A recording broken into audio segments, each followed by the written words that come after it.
我而家咧就煮緊呢個豬手，燜緊紅燒豬手，咁咧就已經燜咗一段時間。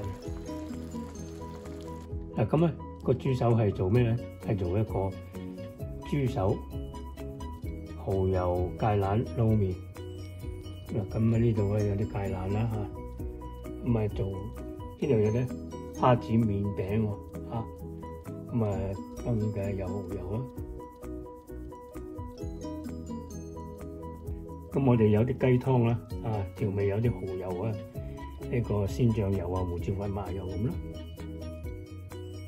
嗱，呢個麵餅咧，而家我就溫水擺落去，咁一路等佢煮到咁上下咧，就用筷子撥開佢，整散佢然後等佢煮，因為乾麵餅嘛要時間。咁整散之後咧，就再煮多1分鐘咧就得噶啦。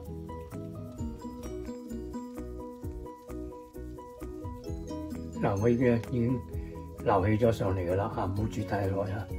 咁然之後咧，我利用嗰啲水咧就煮一煮個芥蘭佢嘅。好啦，啲芥蘭已經淥好咗啦，咁我哋就撈起佢。嗱，咁完成咗咯喎。嗱，咁呢個咧就係芥蘭豬手撈麵。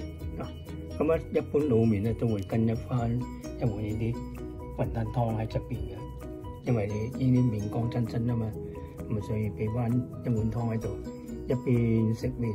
好，咁或者淋啲湯落去。